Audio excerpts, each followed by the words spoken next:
Te revoilà enfin. C'est vrai que ça fait un bail. À vrai dire, si je m'adresse à vous, c'est parce que je trouve que mes attributs sont un peu démesurés. On dirait qu'il n'y a pas de mortel plus puissant que toi. Ah bon, à ce point-là? Malgré ton jeune âge et ton manque d'expérience, tes pouvoirs dépassent largement ceux de n'importe qui. Un jour, tu pourrais même devenir un demi-dieu. Moi? Un demi-dieu? Ta vie serait alors semblable à celle d'une créature divine. Cependant, même un dieu ne peut pas tout accomplir seul, mon cher Caïn. Tâche de ne pas l'oublier. Autrement dit, ménage-toi. D'accord.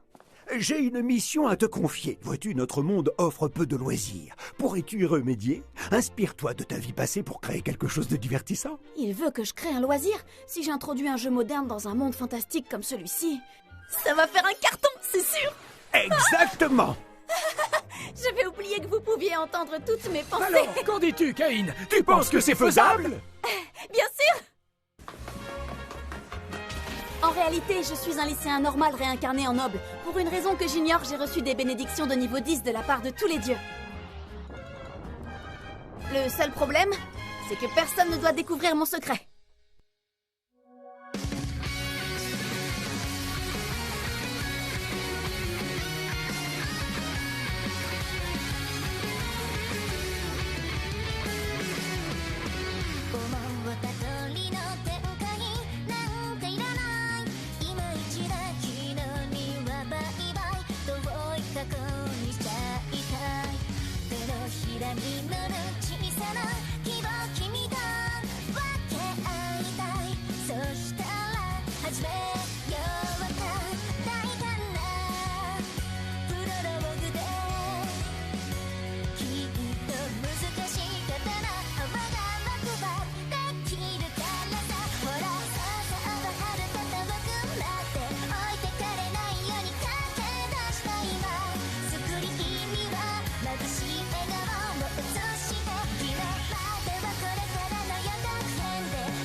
Pourquoi elle m'a traîné ici?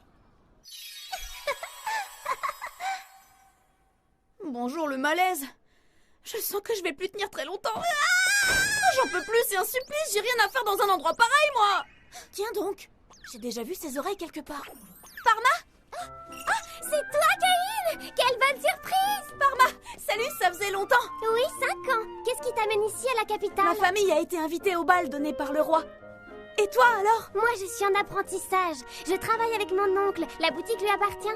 Dis donc, Parma, avec qui est-ce que tu discutes? Oh, quel garçon adorable, c'est ton ami? Oui, il s'appelle Caïn. Il vient d'une famille noble, oncle Tamanis. Oh, vous êtes le fils d'un noble? Je suis navré, pardonnez ma désinvolture. Je vous en prie, voyons, ce n'est rien.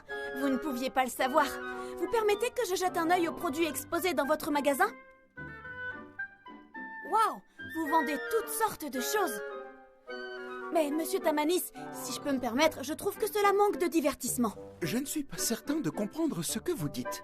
Eh bien, je voudrais commercialiser un jeu et j'aimerais vous en confier la fabrication et la vente. D'accord, je vois. C'est pour le moins rudimentaire, mais cela semble amusant. Ah, vous trouvez? Vous pensez que ça va plaire? Tout à fait. Les règles sont simples à comprendre. À mon avis, on pourra le vendre à un prix des plus attractifs. Alors, j'accepte de me charger de la production. Comptez sur moi. C'est génial! Avant toute chose, est-ce que vous pourriez réaliser un prototype? Je me charge de couvrir les frais. Ah, une pièce d'or? Non, je ne peux pas accepter. Voyez ça comme un investissement pour notre projet. Très bien, monsieur. Dans ce cas, j'accepte votre apport de bon cœur et vous en remercie. N'ayez crainte, je vous ferai honneur, en tant que représentant de Sarakarn. Je vous promets de tout faire pour mener à bien ce projet. Au revoir, monsieur Tamanis. C'est pas vrai, quelle andouille! J'ai complètement oublié ma sœur! Je peux savoir pourquoi t'es partie sans rien dire? Je me suis inquiétée. Moi, je me faisais une joie de te montrer toutes mes robes, mais on dirait que t'en as rien à faire. Mais si, je te jure, c'est parce que je sais que tu seras toujours jolie, et peu importe ce que tu essayeras. Oh, tu le penses vraiment? Évidemment! Alors quand on sera rentré, j'enfilerai toutes mes robes rien que pour toi. Crois-moi, tu risques pas d'être déçue. Super! Regarde! Elle te plaît? Et celle-là? Et celle-là? C'est magnifique, cela te va ravir, grande sœur adorée. Bon, maintenant, à ton tour de faire un défilé. Maître Caïn, j'ai un message pour vous de la part de Monsieur Tamanis. Il vous prie de bien vouloir vous rendre à sa boutique. J'en reviens pas! Vous avez déjà réalisé le prototype? Pour l'instant, ce n'est qu'une ébauche, mais je tenais à la confectionner rapidement pour avoir votre avis. Alors, qu'en pensez-vous? Est-ce que cela vous convient? Oui, c'est parfait! Je dirais même que vous vous êtes surpassé, c'est tout à fait l'Othello que j'avais en tête! L'Othello? Oui! Ce sera le nom du jeu, faisons donc une partie.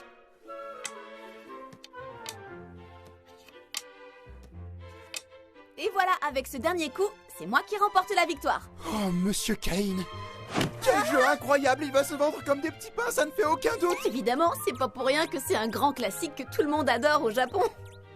On peut refaire une partie, s'il vous plaît. J'aimerais prendre ma revanche. Ce jeu va avoir un succès phénoménal! En plus, j'aimerais proposer des plateaux différents pour les nobles et pour les clients moins fortunés. Je pense que les aristocrates et les riches marchands seront prêts à payer plus pour un modèle de luxe. Le modèle de base, quant à lui, permettra de rendre le jeu accessible à tous. Quelle idée brillante! Disons 50 plateaux de luxe et environ 1000 modèles de base pour commencer.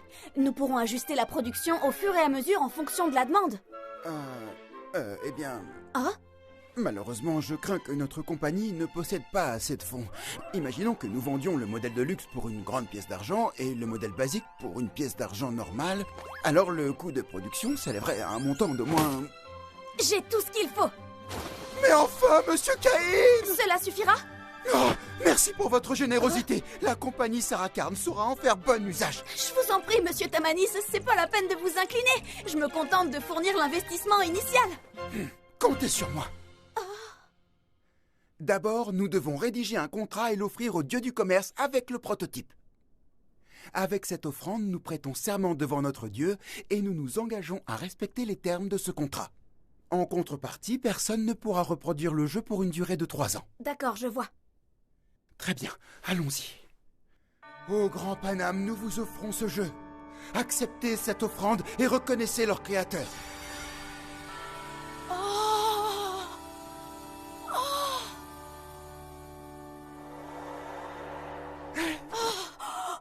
Et voilà, nous avons conclu un pacte avec le dieu, ce qui signifie que le jeu nous appartient officiellement désormais. J'aimerais pouvoir le mettre en vente d'ici 1 mois, idéalement. Ah, j'oubliais, serait-ce trop vous demander de confectionner un modèle de luxe en plus? J'ai l'intention d'en offrir un au roi. Vous avez bien dit au roi? En effet. Mais voyons, monsieur, notre magasin est beaucoup trop modeste.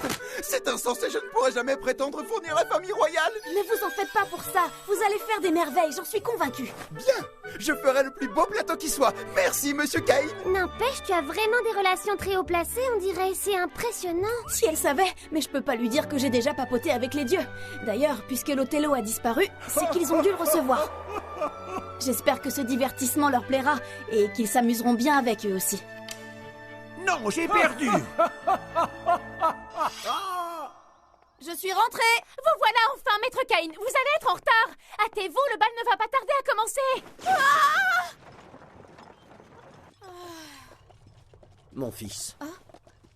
N'oublie pas que tu es baron maintenant. Tu ne passes plus inaperçu. Au contraire, tu vas être le sujet de toutes les conversations. Je sais. Surtout, méfie-toi des parents impitoyables qui chercheront à te présenter leur fille. Ne vous inquiétez pas. Je ferai en sorte qu'ils ne m'approchent pas. Oh, décidément, tu n'as pas l'attitude d'un enfant de 10 ans.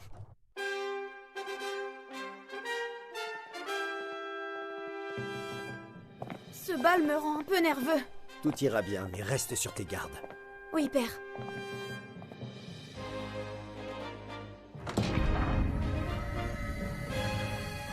Respire. Respire.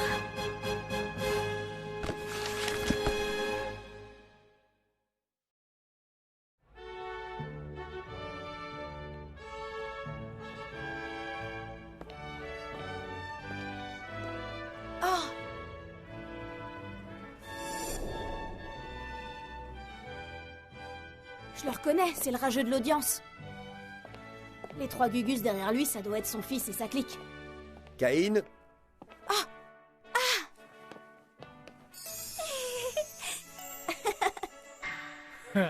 C'est quoi ce sourire? On dirait un psychopathe. bonsoir, monsieur le duc. Merci pour votre présence lors de l'audience. Je vous présente Caïn, mon 3e fils. Mais oui, l'audience pendant laquelle on s'est rencontrés était privée. On doit donc procéder à des présentations officielles. Si je ne m'abuse, tu dois être le plus jeune fils du seigneur Garm. Oui, tout à fait, je m'appelle Caïn von Silford. Ravi de faire votre connaissance. Tout le plaisir est pour moi. Après tout, vous êtes un véritable héros. Merci d'avoir sauvé ma fille. Non mais sérieux, son sourire me fait vraiment flipper là. Si elle est encore en vie aujourd'hui, c'est entièrement grâce à vous.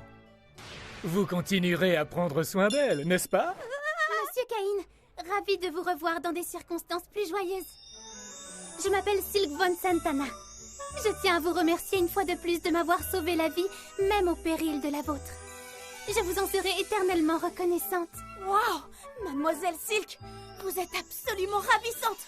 Ce soir, votre beauté n'a d'égal que celle d'une princesse. Vraiment, ma robe vous plaît? Vous trouvez qu'elle me va bien? Je trouve qu'elle vous va à merveille. Monsieur Caïn! Silk! Monsieur Caïn! Pour son jeune âge, le baron von Silford sait un peu trop bien parler aux femmes, ne trouvez-vous pas? Eh bien, c'est parce que sa grande sœur est une forte tête. Il a dû apprendre à utiliser les bons mots pour éviter de la contrarier. Oui, si vous le dites. À plus tard, duc Eric. C'est fou, tu ne fais vraiment pas ton âge parfois. J'ai pas réfléchi avant de parler, je me suis simplement conduit comme avec Rain. Elle adore que je lui fasse des compliments. À chaque fois, ça lui fait tellement plaisir. Je suis désolée, père. Oh,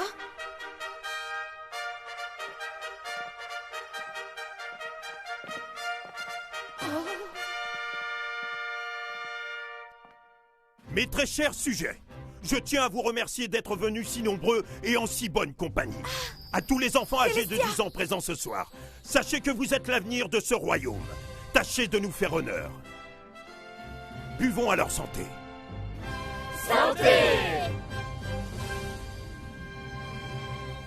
Votre Majesté, au nom des von Silford, je vous remercie de nous avoir invités à ce bal. il convient de saluer également la princesse quand on s'adresse à la famille royale. Oui, père.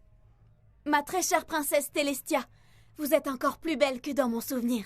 À votre arrivée, j'ai eu le souffle coupé, car j'ai cru voir une déesse qui nous faisait l'honneur de descendre depuis les cieux. Dis donc, Garm, je continue à penser que tu apprends à ton fils à être un coureur de jupons. Il a réussi à mettre ma fille dans tous ses états. Quel charmeur! Monsieur Caïn me trouve si belle qu'il en oublie de respirer. Il a même dit que je ressemblais à une déesse! Caïn! Le sourire du roi est légèrement flippant, lui aussi. Ah, sire, je vous ai apporté un modeste présent pour vous remercier de votre générosité. Puis-je le faire sortir de mon inventaire afin de vous le montrer? Oui, je t'en prie, bourreau des cœurs. Qu'est-ce donc? C'est un jeu que j'ai élaboré en partenariat avec la boutique Sarah Karn. J'appelle ça l'Othello. Othello, c'est la première fois que je vois un tel objet. Intéressant, nous en parlerons plus tard. Nous en profiterons également pour discuter de ma fille. J'aimerais savoir quelles sont tes intentions envers elle. Une fois le bal terminé, tu m'attendras dans le petit salon. C'est compris? Oh oui, votre majesté. Alors comme ça, tu te lances dans la conception de loisirs à présent. Dis-moi, tu n'es pas un peu jeune pour ça? Eh bien, c'est-à-dire qu'en tant que baron, j'ai une demeure à entretenir désormais. J'ai besoin d'argent et ce jeu pourra m'en procurer. Très bien, je vois. Il est vrai que tu disposes de ton propre titre et pas des moindres. Cela engendre de nouvelles responsabilités que tu dois assumer. Nous devons encore présenter nos hommages à quelques personnes. Tu devrais en profiter pour faire connaissance avec les enfants de ton âge. Il a pas tort, j'abuse peut-être un peu. Recevoir un titre et jouer des businessmen à 10 ans, c'est pas vraiment commun. Que faites-vous seul, monsieur Caïn? Je peux vous tenir compagnie? Télès doit rester avec le roi et la reine, mais nous pouvons discuter à deux. Ah, merci, c'est gentil. Comme c'est impressionnant! Je ne m'attendais pas à ce qu'il y ait autant de monde à ce bal. Télès est trop occupée pour passer du temps avec moi pendant ce genre d'événement. Heureusement que vous êtes là, monsieur Caïn. Pardonnez-moi, mais pourrions-nous laisser tomber les formalités entre nous? Je peux vous tutoyer alors? Et vous appelez Caïn, à moins que Baron Caïn ne soit plus approprié. Non, c'est pas la peine, Caïn tout court, cela suffira amplement. Ah oui? Comme tu voudras. Caïn tout court. Caïn tout court. Oh, Caïn tout court. C'est pas la peine de le Caïn. répéter en boucle non plus. Tout court. Il me semblait bien que c'était vous, mademoiselle Silk. Comment allez-vous? Si je puis me permettre, votre robe est somptueuse. Oh, vous me flattez, monseigneur. Vous savez si bien parler aux dames. Je sens qu'elle va être dingue de moi. Elle est tellement distante, on dirait une autre fille. Fiche le camp, le noblio. T'es en présence du seigneur Habit, fils du marquis Corgino, et il aimerait discuter avec mademoiselle Silk. Alors du balai! J'avais raison, c'est bien le fils de ce vautour. Dis donc, tu pourrais au moins le saluer d'abord, espèce de malotru. Ah, bonsoir, monsieur Habit. Enchanté. Comment trouvez-vous le bal? Je suis le jeune baron Caïn. Non mais tu te prends pour qui, le noblio? T'es qu'un fils de baron quelconque et t'oses l'appeler monsieur? C'est seigneur Habit pour toi, compris? Quant à nous, on est tous les deux fils de vicomte. Alors tu dois nous appeler monseigneur aussi. Ça va, pas la peine de vous emballer. Bien. De toute évidence, ce jeune homme est issu d'une lignée si pauvre qu'il n'ose même pas nous dire son nom de famille. Écoute, si tu me présentes tes excuses, je me chargerai de calmer mes compagnons. Après tout, je ne voudrais pas importuner mademoiselle Silk. Je rêve. Comment osez-vous lui parler de la sorte? Calme-toi. C'est qu'un malentendu, c'est à monsieur Habit de s'excuser. Qu'est-ce que tu racontes? Eh bien, vous avez interrompu notre discussion. Ce n'est donc pas moi le malotru, c'est vous. Espèce de moins que rien. Non seulement tu refuses de t'excuser, mais tu me prends de haut avec tes grands airs. Puisque c'est comme ça, on va régler ça dehors, dans un endroit plus discret. Oups, je sens qu'on va pas être copains, lui et moi. Bon alors, qu'est-ce que tu as prévu de faire, Caïn? T'es sûr que tu préfères pas plutôt rentrer et profiter du bal? Non, je m'inquiète pour toi, moi. Hors de question que je m'en aille. T'inquiète pas, je risque rien. Ah, mais quand même, on ne sait jamais. Arrêtez de flirter. Je suis sérieux, vous pourriez au moins faire l'effort de regarder par ici et d'écouter ce que j'ai à vous dire. Mes compagnons ici présents ont tous deux reçu la bénédiction de la déesse de la magie. Tremblez face à leur... Non, Caïn. Protège-moi, j'ai peur. Hé, bats les pattes, éloigne-toi d'elle tout de suite. Tu vas voir ce que tu vas voir. Admire la puissance. C'est quelle main déjà, la droite ou la gauche? C'est encore plus terrifiant quand il hésite. Attention! J'en appelle à la déesse Leno. Faites que la magie en moi se réveille. Aïe, ah! Je sens la puissance de mes pouvoirs s'intensifier. Que ma magie se matérialise pour surgir des ténèbres et nous éblouir de son éclat. J'embrasse la lumière et je ne fais plus qu'un avec l'éclair. Sans la puissance, j'en appelle aux flammes. Pathétique. Ridicule. Il est sérieux? Bon, allez, à mon tour. Je vais le remettre à sa place avec ma magie. Passe-moi le grimoire. Oh, grande déesse Leno, faites que la magie en moi se réveille. Ça y est, je sens la puissance de mes pouvoirs qui s'intensifie. Que ma magie se matérialise pour surgir des ténèbres et nous éblouir de son éclat. J'embrasse la lumière et ne fais qu'un avec l'éclair. Sans la puissance, j'en appelle à la terre. Pas top.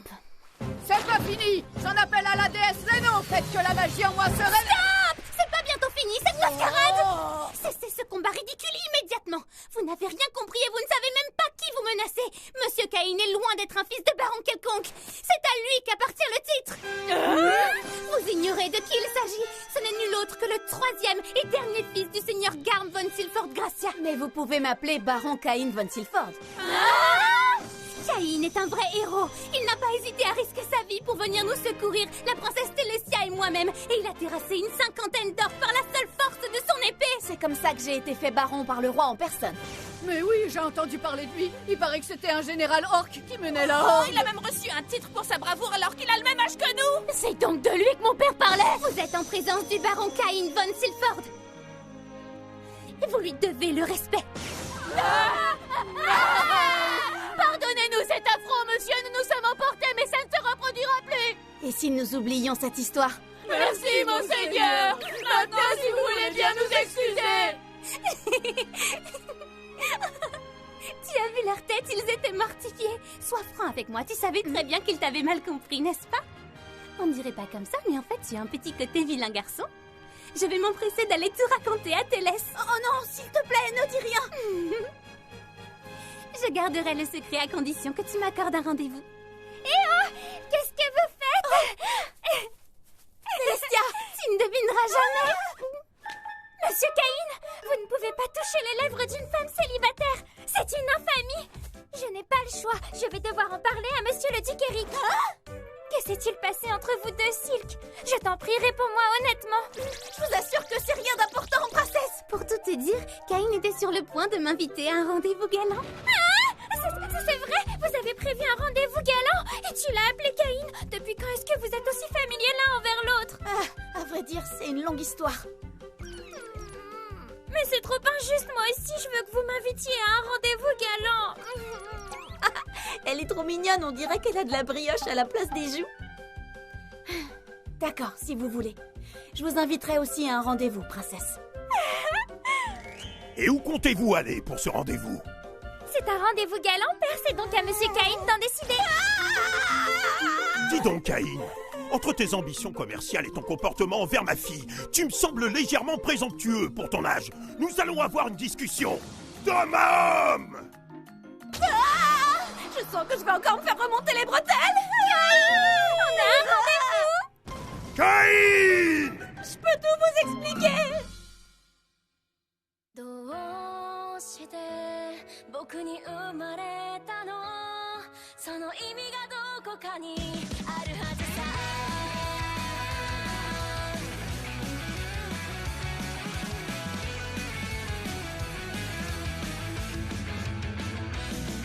絶対に神様も気まぐれそんなんじゃないよ翻弄される僕見て笑ったって構わないよどうして僕に生まれたのその意味がどこかにあるはずさどうして君だったのかないっそこの出会いを愛と呼んでもいいよね神様がくれた七色の絵の具で世界を塗り替えようよ泣き出しそうな空には虹が待ってると伝えなくちゃ迷い込んだこの世界で僕は進むべき意味を見つけたよ持て余してたその想いその割だけよ君に届けよう Voilà un jeu des plus amusants.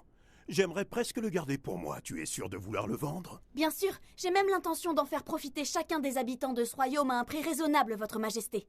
Au fait, mon cher Caïn, j'ai cru comprendre que tu avais aussi promis un rendez-vous galant à ma fille. Même si vous êtes fiancés, cela doit rester secret pour le moment. Alors tâche de ne pas attirer les soupçons. C'est clair? Monsieur le duc a raison, il est important de conserver la plus haute discrétion. C'est compris, bourreau des cœurs? Ils ont une sacrée poigne. La prochaine fois, la demeure de folie. À votre avis, on y croise des fantômes?